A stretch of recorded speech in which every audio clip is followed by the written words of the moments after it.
ओम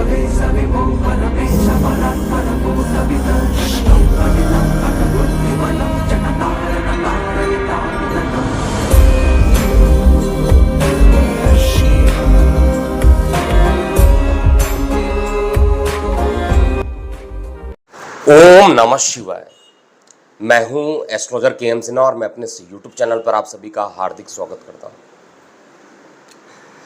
आज से ठीक 147 वर्ष पूर्व अग्नि और वायु में एक बड़ा युद्ध हुआ था और जनरली अगर ज्योतिष के रूल के अकॉर्डिंग देखा जाए तो अग्नि और वायु जो होते हैं मित्र होते हैं। मतलब अग्नि और वायु में मित्रता पाई जाती है। इसका सिंपल एग्जाम्पल है, अगर अग्नि के पास वायु रख दीजिए तो अग्नि को सपोर्ट मिल जाता है और वो जलना प्रारंभ कर देता है। आपने देखा होगा, अगर कोई आग है, अगर आपने उसको थोड़ा सा फूंक दिया या उसमें हवा अगर आप इनपुट करते हैं तो उसके अंदर कंबस्चन जो होता है बहुत तेज़ी से फैलता है। तो ये मतलब पुष्टि करता है, ये प्रूफ कर देता है कि जो हमारा अग्नि है और वायु है ये दोनों मित्र होते हैं। लेकिन अगर इनके बीच में शत्रुता है, तो आखिर कैसे हम समझेंगे कि इनके बीच में शत्रुता बहुत ज़्यादा बढ़ जाती है। देखिए, इसका एग्जाम्पल आप एक दूसरे तरीके से समझ सकते हैं।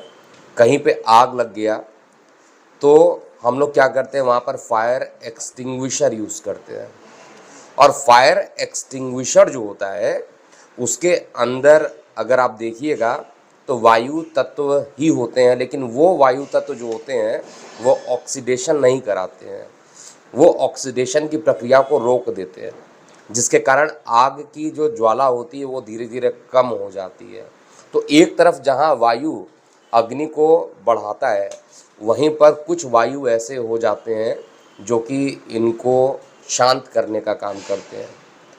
तो इस टाइप के वायु को हम कहेंगे कि अग्नि के साथ युद्ध स्टार्ट हो गया।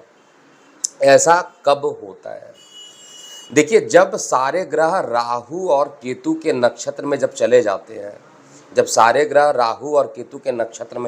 हैं, और उसमें भी मेजरली वो सारे ग्रह जो कि रिस्पॉन्सिबल होते हैं, चार बड़े ग्रह जो रिस्पॉन्सिबल हैं, बृहस्पति देव, शनि देव, राहु, केतु, ये चार बड़े हैं।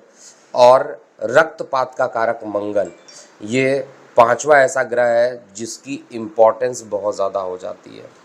ठीक इसी तरीके का एक योग 1874 में बना था। अब 1874 से मैं आज की तुलना क्यों कर रहा हूँ, क्योंकि इतने दिन के बाद फिर एक योग बन रहा है और ये योग जो बनेगा 15 अप्रैल 2023 से लेकर ये स्टार्ट हो जाएगा, लगभग आप मान के चलिए 30 अक्टूबर 2023 तक रहेगा। अगर आप लोगों को याद होगा तो मैं अपने वीडियो में बताया था कि 2023 की जो 10 भविष्यवाणी थी उसमें सीरियल ब्लास्ट के बारे में मैंने बताया था और सांप्रदायिक दंगों के बारे में भी मैंने मेंशन किया था। तो सांप्रदायिक दंगे देखिए, जिस तरीके से बिहार में और पश्चिम बंगाल में और कई जगह महाराष्ट्र में भी, कई जगह और भी जगह पर ये जो सांप्रदायिक दंगे फैले हैं, सबसे ज़्यादा ईस्ट वाले साइड में देखा जाए तो ईस्ट वाले साइड में इसका प्रभाव बहुत तेज़ी से बढ़ा हुआ है। चाहे वो जो भी रीज़न हो, चाहे वो धर्म के नाम पर लोगों को लड़ाकर राजनीति करना चाह रहे हैं या जो भी रीज़न हो, लेकिन ब्लास्ट हो रहे हैं। बिहार में भी आज का जो न्यूज़ था उसमें भी ब्लास्ट हो रहे हैं। मैं इसको ज्योतिषीय रूप से इसलिए बता रहा हूँ क्योंकि यहाँ पर ये घटनाएं अभी कम नहीं होंगी, अभी और बढ़ेंगी। अभी तो मैं कहूँगा कि इसमें चिंगारी लगी है, अभी ब्लास्ट की जो प्रक्रिया रहेगी वो अभी और बढ़ सकती है। और इसका केवल और केवल जो मुख्य उद्देश्य होगा वो राजनीतिकरण हो सकता है, जो दिख रहा है, क्योंकि राहु राजनीति का कारक है। लगभग बड़े ग्रह जो है राहु और केतु के नक्षत्र में गोचर कर रहे हैं, तो ये बहुत ज़्यादा संभावना बन जाता है। तो 1874 में क्या हुआ था? 1874 में शनि देव राहु पर नीच दृष्टि डाल रहे थे, वहीं पर सूर्य भी उपस्थित हो गए थे और साथ में बृहस्पति देव का भी वहाँ पर प्रभाव पड़ा था।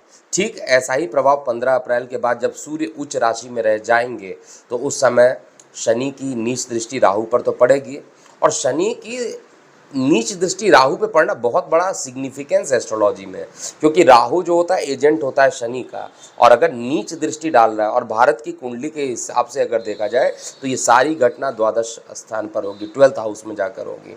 और 12th हाउस में इस तरीके की घटना होना 1874 में, अगर आपको याद होगा, मैंने भी इसको जो रिसर्च किया, क्योंकि मैं पूरा रिसर्च करके ही वीडियो बनाता हूँ, 1874 में ईस्ट इंडिया कंपनी जो है डिसॉल्व हो गई थी, पूरे तरीके से ख़त्म हो गई थी।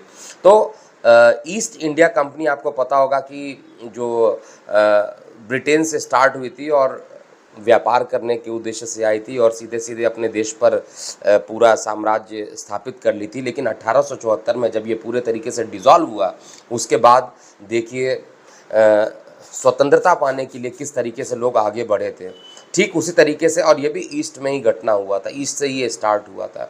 तो यहाँ पर भी देखा जाए तो ईस्ट में जो बंगाल है, ईस्ट में जो आपका बिहार वाला जो पोर्शन है, वहाँ पर इस समय भी बहुत ज़्यादा दंगे हो रहे हैं। तो अब की जो डिसॉल्व होंगे, ये वो लोग होंगे, बाहर के लोग नहीं होंगे, जो इंडिया में रह के ही जो आतंकवादियों जैसा काम कर रहे हैं, ऐसे लोगों के डिसॉल्व होने का समय आ चुका है। और शनिदेव अपनी न्यायिक प्रक्रिया में भी है। तो बहुत जल्दी आपको जो ये बॉम्ब ब्लास्ट या सीरियल ब्लास्ट के बारे में बात किया था, वो सांप्रदायिक दंगे के रूप में हर जगह पर धीरे धीरे जो ये आगे घटनाएं बढ़ रही हैं, ये अभी और तीव्र होंगी। 15 अप्रैल के बाद से जब सूर्य उच्च राशि में पहुंचेंगे, तो यहाँ पर भारत में जो जनता का जो पोजीशन है वो पीड़ित हो जाएगा। यानी जो पूरी जनता होगी, जिसने जो भारत की पूरी जनता रहेगी, उस पर एक अकस्मात टेंशन मंडराने लगेगा, चाहे वो किसी भी कारण से हो। और ये जो टेंशन रहने वाला है, इसका जो प्रभाव रहेगा एक लंबे टाइम तक होगा। और इस लंबे टाइम के प्रभाव में देश की जो कुंडली कह रही है, उसके हिसाब से ये चीज़ तो कन्फर्म है कि 15 अप्रैल से लेकर पूरा 30 अक्टूबर तक का जो टाइम है, उसमें भी सबसे ज़्यादा परेशानी जब सूर्य उच्च राशि में रहेंगे। 15 अप्रैल से लेकर 15 मई तक का आप टाइम मान के चलिए, सबसे खतरनाक हो सकता है।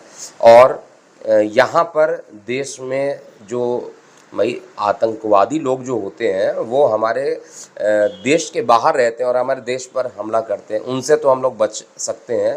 लेकिन उन आतंकवादियों का क्या जो देश में रहते हैं, मैं सीधा बात करूंगा कि ऐसे लोग जो कि देश को निगेटिव करना चाहते हैं, ऐसे लोगों का अपना राजनीति के तुष्टीकरण के कारण कुछ ना कुछ प्रभाव करेंगे, जो कि भारत के चार्ट से 4th हाउस को दिखाई दे रहा है। 4th हाउस सूर्य की राशि सिंह है, और सिंह राशि जो रहेगी वो पीड़ित रहेगी, वो राहु के साथ रहेगा, और शनि की नीच दृष्टि भी उस पर पड़ेगी, और गुरु चांडाल दोष का भी फॉर्मेशन होगा। 147 वर्ष पूर्व जो ये घटना बनी थी, ठीक उसी तरीके की घटना, मैं एग्जैक्ट तो नहीं बोलूँगा, लगभग उसी तरीके का एक घटना यहाँ पर होगी। और इस कारण से जो है युग परिवर्तन, जो मैं बार बार बोल रहा हूँ, युग परिवर्तन, एक चेंज युग जो होना है, जो पुरानी चीज़ों को अगर आप देखिएगा, आज से 20 साल जिस तरीके की चीज़ें थी और आज के डेट में जो चीज़ें हैं, वो बहुत ज़्यादा चेंज हो चुकी है। तो युग परिवर्तन का भी इंडिकेशन यहाँ पर पूरे तरीके से दिखाई दे रहा है।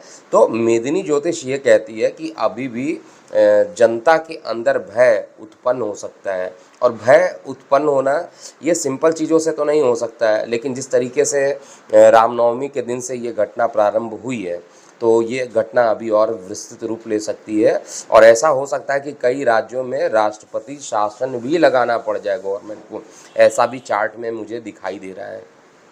जो विपक्षी लोग हैं, जो विपक्ष लोग जो एकजुट हो रखे हैं, क्योंकि मेदिनी से दोनों चीज़ों को देखा जा सकता है, पक्ष को विपक्ष को। तो मेदिनी ज्योतिष में जो विपक्ष का स्थान है, वहाँ पर केतु विराजमान है। केतु जब विपक्ष के स्थान पर बैठते हैं तो विपक्ष को एकजुट होने का पहले मौका देते हैं, और बाद में ऐसा तोड़ते हैं कि फिर वो कभी भी जुड़ नहीं पाते हैं, मतलब जड़ से समाप्त करने वाली स्थिति। हालांकि जड़ से कभी भी पूरे तरीके से कोई भी विपक्ष नहीं समाप्त हो सकता है, लेकिन फिर भी एक जो बड़ा बदलाव जो देश में आने वाला है, ये भी इसी के एक संघर्ष के बाद देश को मिलेगा। जैसे ईस्ट इंडिया कंपनी यहाँ से डिसॉल्व हो गई थी, और फिर उसके बाद जो स्वतंत्रता के लिए सभी लोग एकजुट हो गया था, एकजुट होकर हम लोगों ने लड़ाई की थी, वो सारी चीज़ें एक बार फिर यहाँ पर देखने को मिलेगी। और यहाँ पर जितनी भी चीज़ें होने वाली हैं वो 16 मई तक का जो टाइम रहेगा, 15 मई से लेके 15 अप्रैल से लेके 16 मई या 15 मई के आसपास का जो टाइम रहेगा वो सर्वाधिक प्रभावी रहेगा। तो अभी भी आप देखिए संसद नहीं चल पा रही है, संसद में कुछ ना कुछ गतिरोध रह रहा है। कांग्रेस अलग चीज़ों पर लड़ाई चल रही है, इसके बाद कांग्रेस के साथ साथ बाकी विपक्षी दल भी साथ आ गए। तो राजनीतिक रूप से अगर देखा जाए तो ये समय अभी भी बहुत कठिनाई से परिपूर्ण है। और 147 वर्ष पूर्व जो घटनाएं घटित हुई थी उसमें एक चीज़ तो कन्फर्म है कि जो विदेशी ताकतें थे वो कमज़ोर पड़ रही थी। और अभी भी विदेशी ताकतें जो रहेंगी, चाहे वो डायरेक्टली खालिस्तानियों की मदद कर रहे हों, चाहे वो कोई भी रीज़न हो, XYZ कोई भी रीज़न हो, उनके कमज़ोर होने का टाइम है। लेकिन ये कमज़ोर होने के साथ साथ हमारे देश में थोड़ी अशांति भी रहेगी। ऐसा नहीं कि केवल कमज़ोर पड़ेंगे, पहले अशांति बहुत ज़्यादा होगी, उसके बाद ये इनकी हालत भी ख़राब हो जाएगी। और विपक्षी एकता जो है, या जो भी ऐसे लोग जो भारत ये शांति को ख़राब करना चाह रहे हैं, मेदिनी के अकॉर्डिंग, स्ट्रिक्टली मैं रिपीट कर रहा हूँ, मेदिनी के अकॉर्डिंग ये एक युग परिवर्तन का टाइम एकदम रूप से दिखाई दे रहा है। और आने वाला जो समय रहेगा कुछ संघर्षों के बाद, लगभग सभी लोगों को संघर्ष करना पड़ेगा, हम सभी लोगों को एकजुट रहना पड़ेगा। संघर्ष का समय हो सकता है और विदेशी एकताओं के खात्मे का समय हो सकता है, लेकिन कुछ टाइम के लिए विदेशी एकता जो है या विपक्षी दल हैं कुछ ज़्यादा स्ट्रांग हो सकते हैं।